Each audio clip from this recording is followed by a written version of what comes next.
Words Make People four-part series. This is part 2 in our four-part series on Ibn Arabi, Tawhid, the divine names, and the meaning of existence. Understanding Akbarian metaphysics without confusing creator and creation. With the name of Allah, the merciful benefactor, the merciful redeemer. Assalamu alaikum. Welcome to part 2 of our study of Sheikh Deen Ibn Arabi. This episode examines the most famous and controversial dimension of his teaching, Tawhid, the divine names, existence, self-disclosure, prophecy, imagination, and what later writers called waḥdat al-wujūd. We should begin with precision. Ibn Arabi did not use the expression waḥdat al-wujūd as the formal name of his system. The phrase, usually translated as the oneness or unity of existence, became common among later followers and critics. It can illuminate his teaching when carefully defined, but it can also distort him when treated as a slogan. Ibn Arabi begins from Tawhid. Allah alone possesses existence in the fullest and independent sense. Everything other than Allah is contingent, dependent, originated, and unable to sustain itself. Creation does not stand beside G as a second independent reality.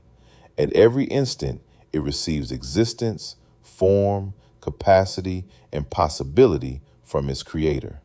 This does not mean that the universe is Allah. Ibn Arabi repeatedly preserves the distinction between the divine essence and the created cosmos.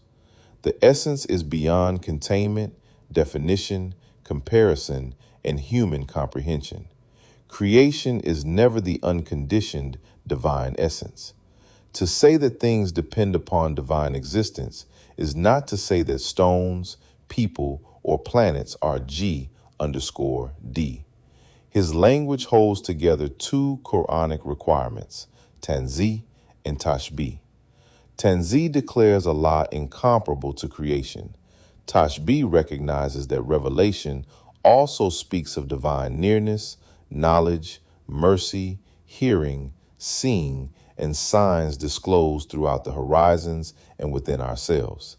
If incomparability is isolated, God may be imagined as remote from every relationship. If similarity is isolated, God may be reduced to a created image. Complete Tawhid affirms both without confusing their levels. The divine names provide the bridge for understanding. Allah is the merciful, the knowing, the living, the just, the creator, the forgiving, and the guide. The cosmos displays effects and relationships associated with these names. Mercy appears in provision, forgiveness, and nurturing. Knowledge appears in order and recognition. Justice appears in balance and rightful proportion. Yet no created display exhausts the divine name. Ibn Arabi calls this manifestation tajalli, divine self-disclosure. G_D discloses signs, qualities, and relationships to creation according to the capacity of each receiver. The sun may illuminate many surfaces, while each surface reflects according to its form. The illustration is limited, but it helps explain how multiplicity can disclose a single source without the source becoming identical to the reflections. The created realities known eternally to Allah are sometimes called the fixed entities. They are not independently existing objects alongside Allah. They are the determinate possibilities known by G_D. When Allah grants existence, each created thing appears according to the possibility and measure assigned to it. This framework explains why the world is both one and many. It is one in radical dependence upon Allah, and many in its forms, relationships, responsibilities, and capacities. Spiritual insight recognizes unity without erasing difference. Moral intelligence recognizes difference without imagining separation from the Creator's knowledge and power. Ibn Arabi's doctrine of prophecy remains central. Prophets receive revelation that establishes guidance for communities. Prophet Muhammad, prayers and peace be upon him, is the seal of the prophets. No saint receives a new scripture or law after him. Sainthood continues as nearness, knowledge, and inheritance, but legislative prophethood has ended. The expression Mohammedan reality refers to the comprehensive spiritual principle manifested most perfectly in Prophet Muhammad. It is not a second deity and does not make the historical prophet identical with the divine essence. It describes the created reality that most fully receives and reflects the divine names and gathers the meanings of prophethood. This leads to the complete human being, al-insan al-kamil. Human completeness means becoming a balanced servant, capable of reflecting the divine names through knowledge, mercy, justice, courage, patience, and worship. It does not mean becoming G_D. The most complete human being is the most complete servant. Imagination, or khayal, has an unusually important role in Ibn Arabi's thought. Imagination is not merely fantasy, it is an intermediate faculty that joins meanings and forms. A dream presents an invisible meaning in a visible image. Revelation uses parables. Ritual gives bodily form to spiritual truth. The resurrection gives forms appropriate to inward realities.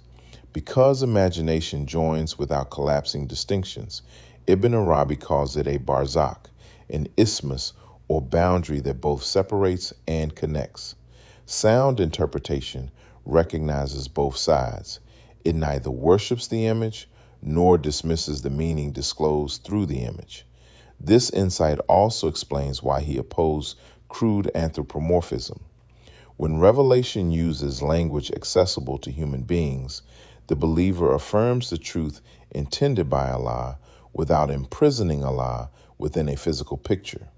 The divine speech addresses imagination and reason, while the essence remains beyond every image. Divine decree and human responsibility must also be held together. The servant's capacities arise within GD's creative power, but the servant is addressed, commanded, prohibited, and judged. Metaphysical dependence does not cancel ethical accountability. Knowledge of decrees should produce humility and patience, not an excuse for wrongdoing. Ibn Arabi affirms resurrection, judgment, mercy, and the return to Allah. His writings explore how inward states become disclosed in the next life. The person encounters the truth of what was loved, intended, and cultivated. The unseen is not unreal. It is a mode of reality whose forms become clearer when the veils of ordinary perception are removed. His method of knowledge is therefore layered. Reason examines consistency and evidence. Revelation supplies guidance reason could not independently establish. Sound perception encounters created forms. Imagination joins form to meaning. Unveiling may disclose relationships hidden from ordinary awareness. These modes should cooperate under prophetic guidance. None authorizes the ego to claim mastery of the real. His vocabulary produced controversy. Some readers saw a profound explanation of Quranic Tawhid. Others feared that his formulations confused G_D and the world or weaken religious boundaries. Responsible study should neither dismiss every criticism nor repeat accusations without reading his distinctions. The safest summary is this: Allah alone is independently real. The cosmos is truly created, but radically dependent. The divine essence transcends all forms. The divine names are disclosed through signs. Human perfection consists in receptive servitude. Prophecy governs sainthood. Imagination interprets the meeting of meaning and form. Moral obligation remains intact.